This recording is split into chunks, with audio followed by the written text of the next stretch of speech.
প্রিয় শিক্ষার্থীরা, প্রত্যাশা করি তোমরা সবাই ভালো আছো, সচেতন আছো। তোমাদের মাঝে আবার অনলাইন বাংলা ক্লাস নিয়ে হাজির হয়েছি আমি, মোহাম্মদ মোবারক হোসাইন সোহেল, প্রভাষক, বাংলা বিভাগ, কর্ণফুলী চৌধুরী কলেজ।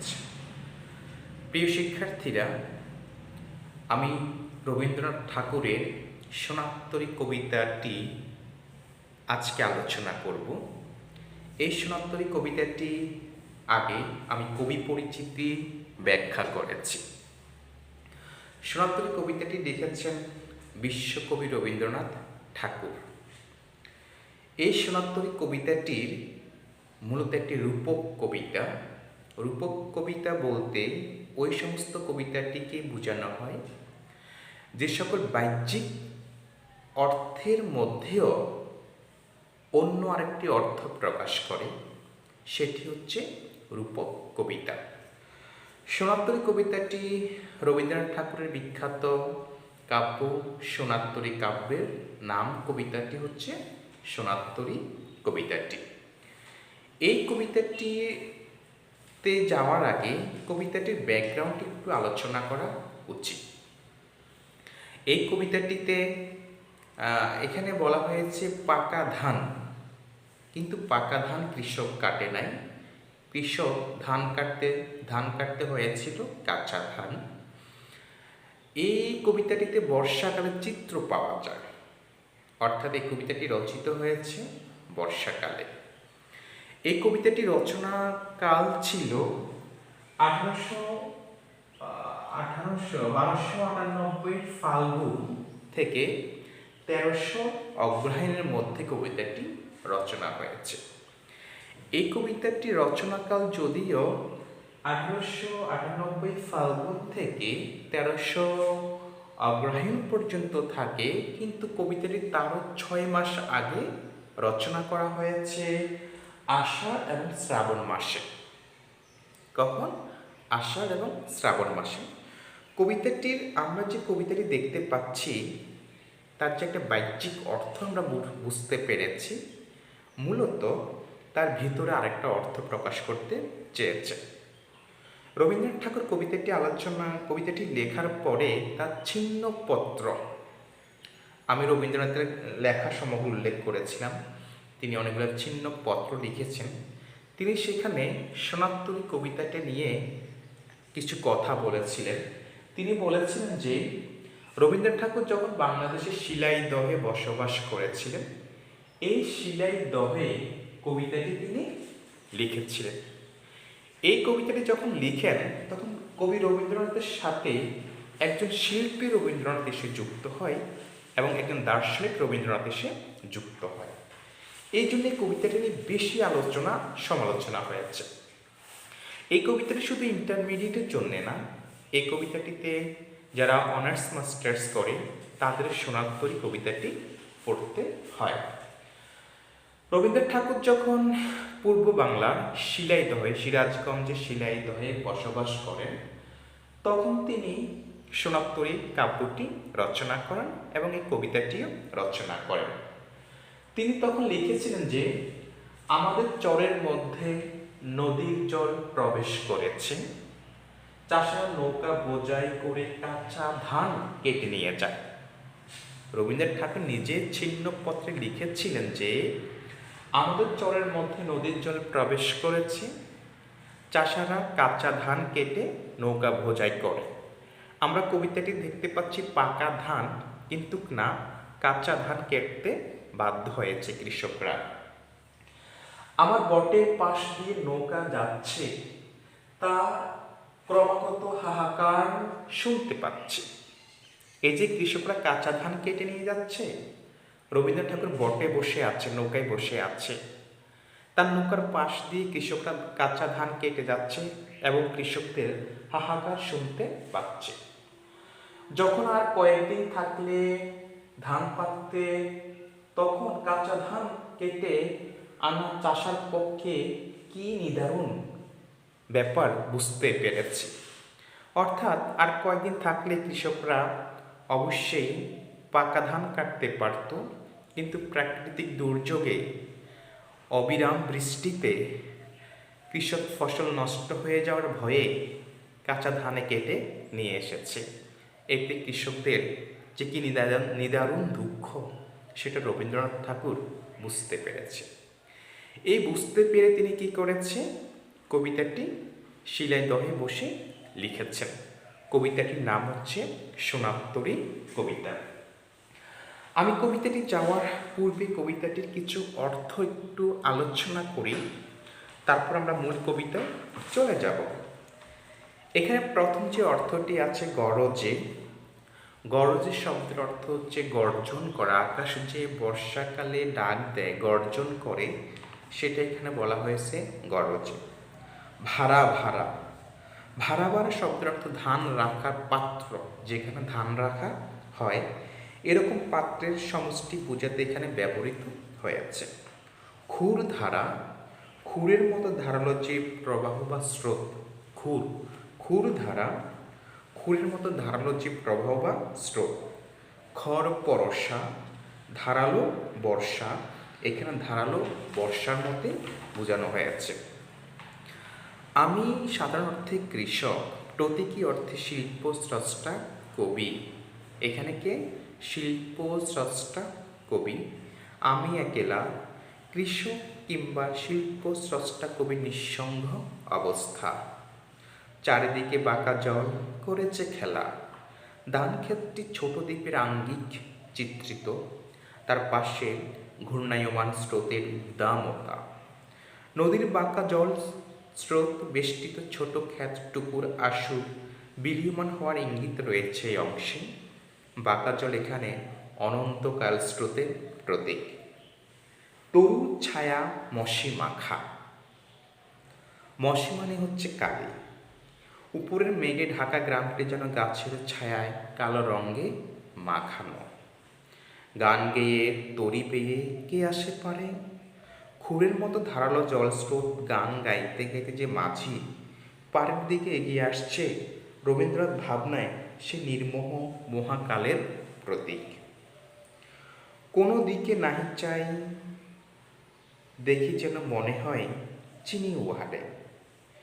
এই আগন্তুক মাঝি কৃষক বা শিল্প স্রষ্টা কবি হয়তো চেনা, কেননা চেনা মনে হলে কৃষক বা শিল্প স্রষ্টা কবির সংশয় থেকে যায়। ওগো তুমি কোথায় যাও কোন বিদেশে? নির্বিকার মাঝি দৃষ্টি আকর্ষণের জন্য কৃষক বা কবির চেষ্টা বিদেশে এখানে চিরায়ত শিল্প লোকের প্রতীক হিসাবে ব্যবহৃত হয়েছে। বারেক ভেড়াও তরি কুলেতে এসে, চিরায়ত শিল্পকে ঠাঁই পাওয়ার জন্য কৃষকরূপী কবির ব্যাকুল অনুনয় এখানে প্রকাশিত হয়েছে। আমার সোনার ধান কৃষকের শ্রেষ্ঠ ফসল, ব্যঞ্জনার্থে শিল্প স্রষ্টা কবির সৃষ্টি সম্ভার। আর আছে আর নাই দিয়েছি ভরে, ছোট জমিতে উৎপন্ন ফসলের সবটাই অর্থাৎ কবির সমগ্র সৃষ্টি তুলে দেওয়া হয়েছে মহাকালের স্রোতে ভেসে যাওয়া, ভেসে আসার সোনার তরিরূপে চিরায়ত শিল্প লোক। থরে বিথরে, স্তরে স্তরে, সুবিন্যস্ত স্তরে। এখন আমারে লহ করুণা করে, ফসল বা সৃষ্টি সম্পদ তুলে দেওয়া হয়েছে নৌকায়। এখন ফসল বা সৃষ্টির স্রষ্টা স্থান পেতে চাই এই মহাকালের নৌকায়। ঠাই নাই ছোট সে তরি, সোনার তরিতে মহৎ সৃষ্টির ওই স্থান সংকুলন হয় কেবল ব্যক্তিসত্তা তার শারীরিক অস্তিত্বকে নিশ্চিতভাবে হতে হয় মহাকালে নিষ্ঠুর কাল গ্রাসের শিকার।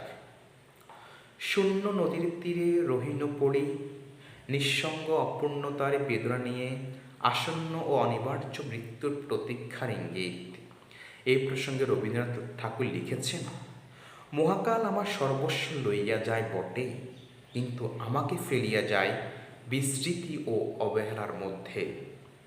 সোনার তরি নিয়ে আমার সোনার ধান লইয়া যায় খেয়া পারে, কিন্তু আমাকে লয় না। প্রিয় শিক্ষার্থীরা, আমি এই বইতে যে শব্দের অর্থ এবং যে চরণ দ্বারা কী কী বোঝাতে চেয়েছে সেগুলি বলেছি। এবার আমি মূল কবিতায় চলে আসি। গগনে গরজে মেঘ ঘন বরষা, গগন মানে হচ্ছে আকাশ, গরজে মানে হচ্ছে গর্জে ডাক দিচ্ছে। ঘন বরষা, বরষা মানে হচ্ছে বৃষ্টি, অনেক বৃষ্টি হচ্ছে, আকাশে অনেক ডাক হচ্ছে। কুলে একা বসে আছি, নাহি ভরসা। এখানে কুল বলতে নদীর কুল না, কৃষক তার ক্ষেতের পাড়ে বসে আছে, কোনো ভরসাই পাচ্ছে না। রাশি রাশি ভাড়া ভাড়া, ধান কাটা হলো সারা, ভরা নদী কুর ধারা, খড় পরশা। রাশি রাশি মানে অনেক, ভাড়া ভাড়া মানে হচ্ছে ধান রাখার পাত্র। ধান কাটা হলো সারা, ধান কেটে শেষ হয়েছে।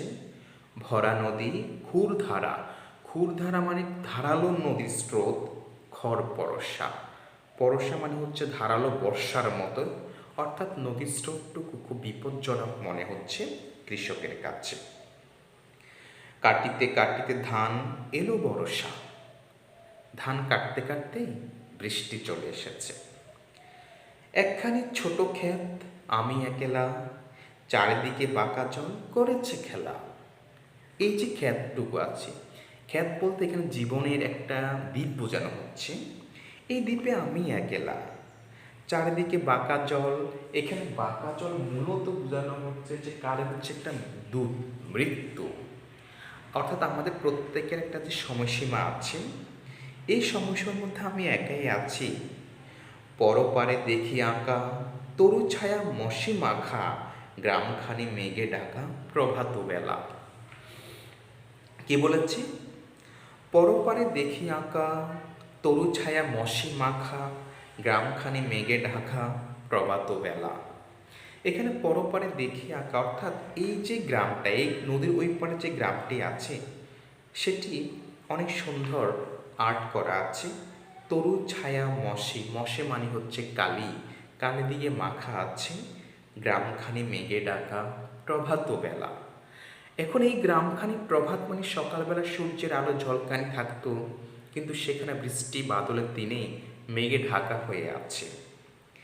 এই পাড়েতে ছোট ক্ষেত, আমি একেলা, অথচ এপারে ছোট্ট দ্বীপের মধ্যে আমি একেলাই আছি। গান গেয়ে তরি বেয়ে কে আসে পারে, দেখে মনে হয়, দেখে যেন মনে হয় চিনি উহারে। এখন এই বাঁকা স্রোতে, ক্ষুরধারা স্রোতে কোনো একজন নৌকা বেয়ে আসতেছে কবির দিকে, তাই কবি দেখে তাকে চেনা চেনা মনে হচ্ছে। ভরা পাল চলে যায়, কোনো দিকে নাহি চায়। যে নৌকা চালিয়ে আসতেছে, এই যে বর্ষা, দুর্যোগপূর্ণ আবহাওয়া, তার এদিকে কোনো খেয়ালই নেই। সে তার মতো নৌকা বেয়ে চলিয়ে যাচ্ছে, সে কৃষকের দিকেও আসতেছে না। ঢেউগুলো নিরুপায় ভাঙ্গে দুধারে, দেখে যেন মনে হয় চিনি উহারে। এই যে নদীর একটা ঘুরধারা স্রোত, ধারালো বর্ষার মতো স্রোত, এই যে যিনি আসতেছে তাকে আমার কাছে চেনা চেনা মনে হচ্ছে। ওগো, তুমি কোথায় যাও কোন বিদেশে? এখন কৃষক প্রশ্ন করেছে, তুমি কোথায় যাচ্ছ? এখানে বিদেশ বলতে কোন দিকে যাচ্ছ, কোন অচেনা দেশে যাচ্ছ? বারেক ভেড়াও তরি কুলেতে এসে, বারেক মানে হচ্ছে একবার, একবার নদীর কূলে এসে নৌকাটা ভেড়াও। যেও যেথা যেতে চাও, যারে খুশি তারে দাও, শুধু তুমি নিয়ে যাও ক্ষণিক হেসে। তুমি যেখানে ইচ্ছা সেখানে চলে যাও, শুধু কুলেতে একবার এসে আমার এই সোনার ফসলগুলি নিয়ে যাও। আমার সোনার ধান কুলেতে এসেই যত চাও তত লও তরুণী পড়ে। এই যে আমার সোনার ফসলগুলি আমি কেটেছি, এগুলি যত পারো তত নিয়ে যাও। আর আছে আর নাই দিয়েছি পরে। আমার ফসল যতটুকু ছিল সবগুলি আমি নৌকায় তুলে দিয়েছি। এতকাল নদী কূলে যাহা লয়ে ছিল ভুলে, সকলে দিলাম তুলে থরে বিথরে। কি বলেছে? এতকাল নদী কূলে যাহা লয়ে ছিল ভুলে, সকলে দিলাম তুলে থরে বিথরে। এতকাল যা যা আমি চাষ করেছি, যা যা আমি অর্জন করেছি, সব কিছু আজকে নৌকায় তুলে দিয়েছি। থরে বিথরে মানে কি? স্তরে স্তরে তুলে দিয়েছি। এখন আমারে লহ করুণা করে, আমি তো আমার কর্মের ফসল তোমার নৌকায় তুলে দিয়েছি, এবার এটা আমাকে তুমি তোমার নৌকায় জায়গা করে নাও। ঠাই নাই, ঠাই নাই ছোট সে তরি, আমারই সোনার ধানে গিয়েছে ভরে। এখন মাঝি বলে, তোমার সোনার ধানে নৌকাটি ভরে গিয়েছে, তোমার জন্য কোনো জায়গা নেই। শ্রাবণে গগনে ঘিরে, গণমেঘ ঘুরে ফিরে, শূন্য নদীর তীরে রহিন পড়ি, জাহাজ ছিল নিয়ে গেল সোনার তরী। এখন কৃষক কি বলে, শ্রাবণ গগন ঘিরে, গণমেঘ ঘুরে ফিরে, শূন্য নদীর তীরে রহিন পড়ি, জাহাজ ছিল নিয়ে গেল সোনার তরী। এখন কৃষক ওই পূর্বের অবস্থানে চলে গিয়েছে, সে যেখানে আছে সেখানে পড়ে আছে, কিন্তু সে যেটা অর্জন করেছে, সে যে ফসল চাষ করেছে, সেটাই কিন্তু মাঝি তার নৌকা বোঝাই করে নিয়ে গিয়েছে। অর্থাৎ কৃষকের কর্মকে নিয়ে গিয়েছে, কৃষককে রেখে গিয়েছে। এই যে দুঃখ বেদনা, অর্থাৎ আমরা সবসময় সৃষ্টিকে মনে রাখতে চাই, যিনি সৃষ্টি করেছেন স্রষ্টাকে কখনো আমরা মনে রাখতে চাই না। কবিটির দ্বারা মূলত এটা বোঝানো হয়েছে যে আমরা সৃষ্টির পূজা করি, স্রষ্টার পূজা করি না, স্রষ্টাকে মনেই রাখতে চাই না। তাই এটি একটি রূপক কবিতা। এই কবিতাটার একটা অন্তর্নিহিত অর্থ আছে। সে অর্থটা হচ্ছে, আমরা কর্মকে মনে করি, যিনি কর্মের যিনি জনক, তাকে আমরা মনে রাখতে চাই না। প্রিয় শিক্ষার্থীরা, আশা করি কবিতাটি আবৃত্তির মাঝে তোমরা বুঝতে পেরেছ কবিতাটির মূল অর্থ কি বোঝাতে চেয়েছে। আমি এবার কবিতাটির যে একটা পাঠ পরিচিতি আছে একটু একটু তোমাদেরকে শোনাচ্ছি। সোনাত্তরী। রবীন্দ্রনাথ ঠাকুরের সোনাত্তরী কাব্য গ্রন্থের নাম কবিতা। শতাধিক বছর ধরে কবিতা বিপুল আলোচনা ও নানামুখী ব্যাখ্যায় নতুন নতুন তাৎপর্যে অভিষিক্ত। একই সঙ্গে কবিতাটি গূঢ় রহস্য শ্রেষ্ঠত্বের স্মারক। মহৎ সাহিত্যের একটি বিশেষ গুণ হল কালে কালে নতুন দৃষ্টিভঙ্গি ও বিবেচনার আলোকে তার শ্রেষ্ঠত্ব নিরূপিত হতে থাকে। বাংলা কবিতার ইতিহাসে সোনাত্তরী তেমনি আশ্চর্য সুন্দর এক চিরায়ত আবেগবাহী কবিতা। কবিতাটি দেখা যায় চারপাশে প্রবল স্রোতের মধ্যে জেগে থাকা দ্বীপের মতো ছোট একটি ধানক্ষেত উৎপন্ন সোনার ধানের সম্ভার নিয়ে অপেক্ষারত নিঃসঙ্গ এক কৃষক। আকাশের ঘন মেঘ আর ভারী বর্ষণে পাশের খরস্রোতা নদী হয়ে উঠেছে হিংস্র। চারদিকের বাঁকা জল কৃষকের মনে সৃষ্টি করেছে ঘনঘোর আশঙ্কা। এরকম এক পরিস্থিতিতে ওই খরস্রোতা নদীতে একটি ভরা পাল সোনার নৌকা নিয়ে বেয়ে আসা এক মাঝিকে দেখা যায়। উৎকণ্ঠিত কৃষক নৌকা কূলে ভিড়িয়ে তার উৎপাদিত সোনার ধান নিয়ে যাওয়ার জন্য মাঝিকে সকাতরে মিনতি জানালে ওই সোনার ধানের সম্ভার নৌকায় তুলে নিয়ে যায়, মাঝে চলে যায়। ছোট নৌকা বলে স্থান সংকলন হয় না কৃষকের। শূন্য নদীর তীরে আসা হতো কৃষকের বেদনা গুমড়ে মরে। এই কবিতায় নিবিড়ভাবে মিশে আছে কবির জীবন দর্শন। মহাকালের স্রোত জীবন যৌবন ভেসে যায়, কিন্তু বেঁচে থাকে মানুষের সৃষ্ট সোনার ফসল। তার ব্যক্তিসত্ত্ব ও শারীরিক অস্তিত্বকে নিশ্চিতভাবে হতে হয় মহাকালের নিষ্ঠুর কালগ্রাসের শিকার। প্রিয় শিক্ষার্থীরা, আশা করি তোমরা কবিতাটির পুরোপুরি অর্থ অনুধাবন করতে পেরেছ। আর এর আগে যে লেকচারটা আমি দিয়েছিলাম সেখানে কবি পরিচিতি, কবি সম্পর্কে ব্যাখ্যা আলোকপাত করেছি। আশা করি তোমরা প্রথম লেকচার এবং দ্বিতীয় লেকচার ভালো করে দেখবা, এবং এই কবিতাটি সম্পর্কে যদি তোমাদের কোনো প্রশ্ন থাকে সে প্রশ্ন করবা, আমরা তার যথাযথ উত্তর দেওয়ার চেষ্টা করব। ভালো থাকবা, নিরাপদে থাকবা, সচেতন থাকবা, এই বলে আজকে অনলাইন ক্লাস থেকে বিদায় নিচ্ছি। আল্লাহ হাফেজ।